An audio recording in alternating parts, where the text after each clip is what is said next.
प्यारे बच्चों, मैं डॉक्टर द्विजेंद्र वल्लभ शर्मा एक बार फिर से आपके सामने संस्कृत की कक्षा 7 की पुस्तक रुचिरा के, जिसे हम दूसरा भाग कहते हैं, द्वितीय भाग, उसके पहले पाठ को लेकर आपके सम्मुख उपस्थित हुआ हूँ। आज हम इसको पढ़ेंगे। हम हर पाठ को 2 भागों में करते हैं। पहले क भाग में पढ़ाते हैं, ख भाग में उसके क्वेश्चन आंसर करवाते हैं। हमारे चैनल का नाम AMODINIDV शर्मा है। आप इस चैनल पर जाएं यूट्यूब में और उसको ओपन करें, उसमें प्लेलिस्ट पर जाएं। आपको वहाँ 6ठी से 8वीं तक की आमोदनी, 9th-10th की सेमुसी, 9th-10th हिंदी के साथ लगने वाली संस्कृत विनोदनी प्लस रुचिरा, और भविष्य में भी अन्य किताबें आपको मिलती रहेंगी संस्कृत की, और आप इनका लाभ उठा सकते हैं। अगर आपको पसंद आता है इसे लाइक सब्सक्राइब कर सकते हैं। पसंद नहीं आता तब कमेंट में जाकर जरूर कमेंट करें आपको क्यों पसंद नहीं आया, ताकि हम भविष्य में सुधार कर सकें। चलिए पढ़ते हैं। प्रथमा पाठ है, पहला पाठ है सुभाषितानि। सुभाषित हैं, थोड़ा सा हम इसको जूम कर लेते हैं ताकि आपको बहुत क्लियर दिखाई दे। तो प्रथमा पाठ है, पहला पाठ सुभाषितानि, अच्छी बात है। सुभाषितानि अच्छी बात है। सु माने अच्छे, भाषित माने कहे गए वचन। तो पृथिव्यां त्रीणि रत्नानि जलमन्नं सुभाषितम मूढ़ै पाषाणखंडेषु रत्न संज्ञा विधीयते। कह रहे हैं कि पृथ्वी पर सबसे बड़े रत्न क्या हैं?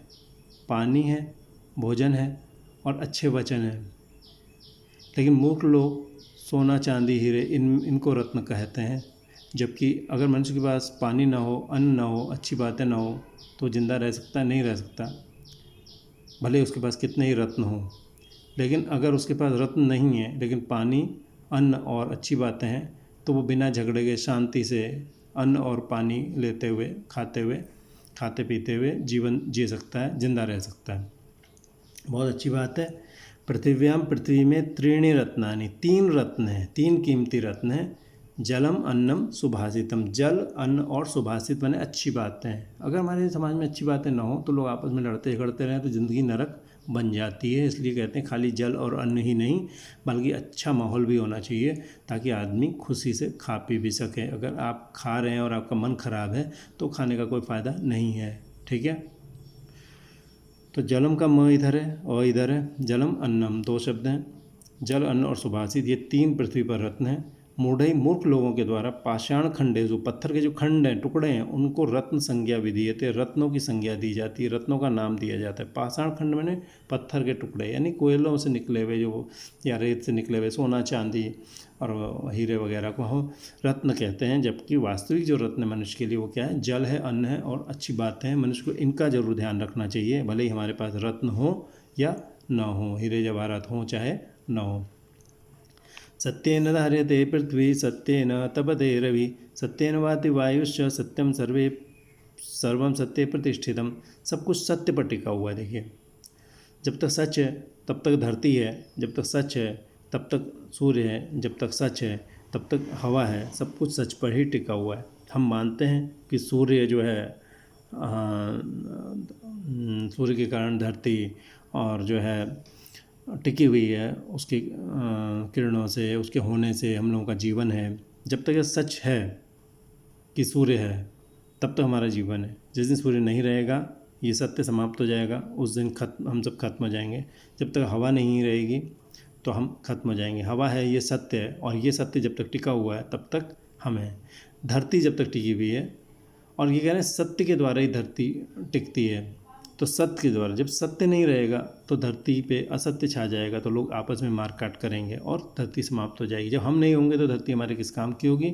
इसलिए सत्य से ही धरती धारण की जाती है, पृथ्वी को धारण किया जाता है। जब तक सत्य है तब तक पृथ्वी पर रहने वाले लोग हैं। पृथ्वी पर रहने वाले लोग हैं तो पृथ्वी है। जब लोग ही नहीं होंगे तो पृथ्वी किस काम की? तब हो चाहे ना हो। सत्येन, सत्य के द्वारा पृथ्वी धार्यते, पृथ्वी धारण की जाती है। सत्य के द्वारा पृथ्वी धारण की जाती है। सत्य के द्वारा ही रवि तपते, तपता है। सत्य से ही रवि जो है, सूर्य भी तपता है। सत्येन वाति वायुश्च, च मैंने और, सत्येन वायु वाति, सत्य के द्वारा ही वायु, हवा, वाति मैंने बहती है। सत्य से ही हवा बहती है। सत्य सर्वम प्रतिष्ठितम, सत्य में ही सब कुछ प्रतिष्ठितम प्रतिष्ठित है। च मैंने और, ये यहाँ पे देखो 2 शब्द थे, मैं आपको बताऊँ। यहाँ पर था वायु च, ये जो विसर्ग है इसको आधा स हो जाता है, इसको विसर्ग संधि कहते हैं। और ये विसर्ग फिर बाद में इस स में बदल जाता है, इसको उच्चोत्तर संधि कहते हैं। ठीक है। इस तरह का कोई भी श चवर्ग या श इस तरह के संपर्क में आता है तो वो श में बदल जाता है। ठीक है, व्याकरण सेक्शन में आप डीपली पढ़ेंगे इसको। तो सत्य से हवा बहती है, सत्य से ही हवा टिकी हुई है, सब कुछ सत्य पर टिका हुआ है, सब कुछ सच में टिका हुआ है। ठीक है, दाने तपसि शौर्ये च विज्ञाने विनयने विस्मय नहीं कर्तव्य बहुरत्ना वसुंधरा। किसी को कोई दान कर रहा है बहुत, तो हमें आश्चर्य नहीं करना चाहिए। कोई बहुत तप कर रहा है, किसी में बहुत शौर्य पराक्रम है, बहुत विज्ञान नई नई चीज़ें ला रहा है, विनय विनम्रता है लोगों में बहुत, तो कोई शक नहीं करना चाहिए। नई नई नई नीतियाँ हम अपना रहे नियम, तो इसमें हमें विस्मय नहीं करना चाहिए, आश्चर्य नहीं करना चाहिए। क्योंकि धरती तो बहुत रत्नों वाली है, धरती में बहुत सारे रत्न हैं, दान तप शौर्य आदि, ये सब रत्नों की तरह हैं। इनको रत्न बताया गया, विज्ञान विनम्रता नीतियाँ अच्छे अच्छे कार्य। तो इसलिए कोई अगर हमें ऐसे मिलते हैं लोग बहुत ज्ञानी विज्ञानी विनम्र वगैरह, तो हमको इन पर आश्चर्य नहीं करना चाहिए, क्योंकि धरती पर तो बहुत रत्न है। दाने मने दान होने पर, तपस्वी तपस्या होने पर, कोई बहुत तपस्या है करने वाला है, शौर्य बहुत पराक्रमी है, विज्ञान से संपन्न है, विनय मने विनम्रता वाला है, नय मने अच्छी अच्छी नीतियों वाला है। तो ही निश्चित तौर पे विस्मय न कर्तव्य, आश्चर्य नहीं करना चाहिए, उस पर आश्चर्य नहीं करना चाहिए। क्योंकि बहुरत्ना वसुंधरा, वसुंधरा मैंने धरती जो है वो बहुरत्ना मैंने बहुत रत्नों वाली है।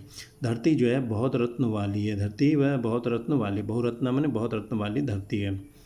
तो ही निश्चित तौर पे विस्मय न कर्तव्य, आश्चर्य नहीं करना चाहिए हमें। अगर कोई ऐसे ऐसे लोग हमें मिल जाते हैं, इन सब चीज़ों पर हमें कोई आश्चर्य नहीं करना चाहिए, क्योंकि धरती में बहुत सारे रत्न और भी हैं। दान पर, तपस्या पर, तपस्या यानी मेहनत, मेहनत को भी तपस्या कहते हैं। और पराक्रम, विज्ञान, विनम्रता, नीतियाँ, नए नए नियम, इन सब में हमें विस्मय नहीं करना चाहिए।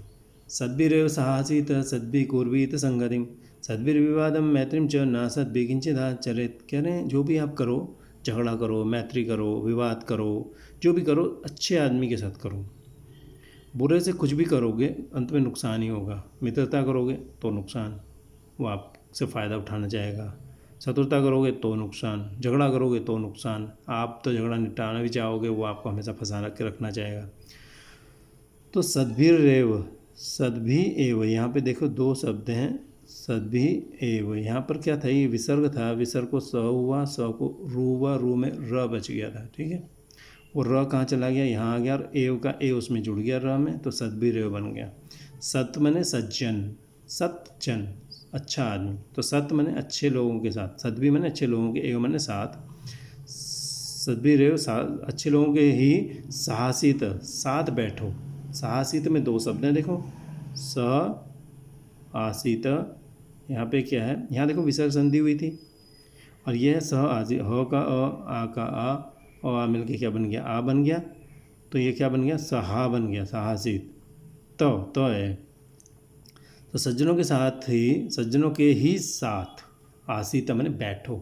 सद्भि सज्जनों के साथ ही, संगति साथ कुर्वीत करो, सज्जनों के साथ ही संगति करो, उनका ही साथ करो।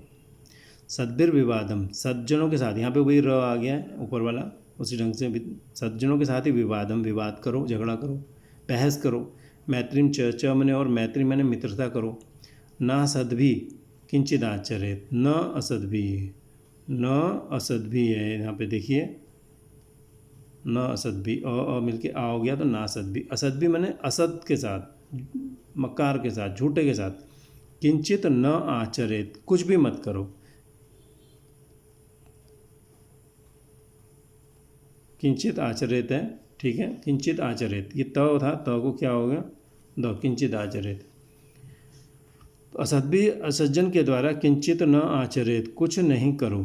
ठीक है, असत के साथ कुछ मत करो, असज्जन लोगों के साथ कुछ मत करो। ठीक है, असज्जन लोगों के साथ किंचित न आचरित, कुछ मत करो। तो सद्भिरेव साहसित, सज्जनों के साथ ही बैठो, सज्जनों के साथ संगति करो, सज्जनों के साथ विवाद करो, मैत्री करो, असत के साथ मत करो कुछ। धन धान्य प्रयोगेषु विद्याया संग्रहेषु च आहारे व्यवहारे च त्यक्त लज्जा सुखी भवेत्। धन धान्य प्रयोगेषु, जब किसी को धन देना हो, किसी से धान वगैरह लेन देन करना हो, अनाज का लेन देन पहले बहुत होता था, जब पैसे नहीं थे तो अनाज का लेन देन लोग किया करते थे, उसी से व्यवहार चलता था। और विद्या पढ़ना हो, हमें विद्या का संग्रह करना हो, हमें भोजन आहार करना हो, कहीं व्यवहार करना हो, उसमें त्यक्त लज्जा, जो लज्जा छोड़ देता है, जिसको शर्म नहीं आती, वही आदमी सुखी भवे सुखी होता है। हमने किसी को पैसे दिए, अब लेने में हमें शर्म आ रही है तो हम नुकसान झेलेंगे। हमने किसी को धान दिए या अन्न दिया, कोई हमें वापस लेना हो, पहले अन्न दिया जाता था और अन्न लिया जाता था, वस्तु विनिमय कहते थे इसको, वस्तु विनिमय, ठीक है, वस्तुओं के साथ व्यापार होता। तो हमने दे दिया, लेने में शर्म कर रहे हैं तो बेवकूफ़ है हम। विद्या संग्रह, विद्या का हमें संग्रह करना है, इकट्ठा करनी विद्या, पढ़ना है, लेकिन हमें शर्म आ रही है पढ़ने में तो हम नुकसान में रहेंगे। आहार है, आहार भोजन करना है, हम कहीं गए हैं, किसी ने हमें पूछा कि रोटी और लेंगे, हमें भूख है, लेकिन शर्म के कारण हमने क्या कहा, मना कर दिया, तो हम बेवकूफ़ हैं, नुकसान उठाएंगे। व्यवहार है, व्यवहार आचार व्यवहार, लोगों से व्यवहार करना, मिलना जुलना, इसमें अगर हम शर्माएंगे तो दुखी रहेंगे। क्यों? हम नहीं मिलेंगे तो लोग हमारे बारे में चार गलत फहमियाँ फैलाएंगे, हम भी भ्रमित होंगे। तो इसलिए जो इसमें इन कार्यों में शर्म छोड़ देता है वही सुखी होता है, ठीक है। तो धन के और धान्य माने अनाज के, प्रयोगेशु माने प्रयोग करने में, धन और धान्य के प्रयोगेशु प्रयोग करने में, च माने और विद्या या विद्या के संग्रहेशु माने संग्रह में, विद्या प्राप्त करनी हो, आहार माने भोजन करने में, च माने और व्यवहार करने में, जो त्यक्त लज्ज माने लज्जा को, त्यक्त माने छोड़ दिया है जिसने, वो व्यक्ति सुखी भवेत माने सुखी हो जाता है। लज्जा छोड़ने वाला व्यक्ति, त्यक्ता लज्जा येन सह, त्यक्ता माने छोड़ दी है, लज्जा माने शर्म जिसने, येन माने जिसके द्वारा, स माने वह, छोड़ दी गई है लज्जा जिसके द्वारा, वह व्यक्ति जो होता है सुखी भवेत माने सुखी होता है। तो धन धान्य के प्रयोग में, विद्या के संग्रह में और आहार व्यवहार में जो लज्जा छोड़ देता है वो व्यक्ति सुखी होता है। क्षमा वशी कृतिर्लोके क्षमया किम न साध्यते, शांति खड्गः करेयस्य किम करिष्यति दुर्जनः, क्षमा वशी कृतिर्लोके। संसार में क्षमा बहुत बड़ी चीज़ है। कोई आदमी ने गलती कर दी, हमने उसे क्षमा कर दिया तो वो हमारा कायल हो जाएगा, हमें मानेगा। अगर हम क्षमा नहीं किया, उसकी पिटाई कर दी, कल को वो भी सोचेगा मैं भी इसे भविष्य में मौका लगते ही नीचा दिखाऊं फिर से, क्योंकि मनुष्य की प्रवृत्ति है। गलती करने पर भी कई बार वो नहीं मानता कि उसकी गलती है, तो जब हम बदला लेते हैं तो वो भी फिर आगे बढ़ता है। तो इसमें क्या होता है, और परेशानी बढ़ती है। लेकिन हर जगह ये नियम लागू नहीं हो सकता, लेकिन कोशिश करनी चाहिए, अगर हम ताकतवर हैं तो ये हम अपनाएं कि हम हर एक बात पर झगड़ा ना करें। तो क्षमा जो होती है वशीकृति लोके, लोके मैंने संसार में, क्षमा जो है वशीकृति, वशीकरण मंत्र की तरह है, वश, दूसरों को वश में करने वाली है, वशीकृति वश में करने वाली है। लोक में क्षमा जो होती है वो वशीकृति है, वश में करने वाली है सबको। क्षमा के द्वारा किम न साध्यते, क्या नहीं सिद्ध होता, क्षमा या क्षमा के द्वारा, किम न माफ़ी के द्वारा, किम न साध्यते, क्या सिद्ध नहीं किया जा सकता। हम किसी को माफ़ कर दें तो बहुत सिद्ध हो जाता है, वो हमारा अपना हो जाता है। यस्य करे शांति खड्ग, जिसके हाथ में शांति रूपी तलवार है, खड्ग माने तलवार, जिसके हाथ में शांति रूपी तलवार है, दुर्जन किम करिष्यति, दुर्जन क्या करेगा, उस व्यक्ति का दुर्जन क्या करेगा भला, जिसके हाथ में शांति रूपी खड्ग है, दुर्जन किम करिष्यति, उसका दुष्ट आदमी क्या कर लेगा, वो तो स्वयं शांति प्रिय है। जापान 1945 में नष्ट हुआ, उसका वो शांति प्रिय देश बन गया है, वो बहुत आगे निकल गया है। और बहुत सारे ऐसे देश जो ईरान इराक जैसे देश जो आपस में लड़ मर रहे हैं, सीरिया जैसे देश, वो शांति प्रिय नहीं है, तो वो कहीं नहीं है। तो शांति हमारे जीवन में बहुत अच्छा करती है। तो मुझे उम्मीद है आपको ये पसंद आया होगा। पसंद आया तो आप इसे लाइक कर सकते हैं, नहीं पसंद आया कमेंट बॉक्स में जाकर कमेंट करें। अगले इस पार्ट के ख सेक्शन में जल्दी आपसे मुलाकात होगी, तब तक के लिए आपसे विदा लेते हैं। धन्यवाद।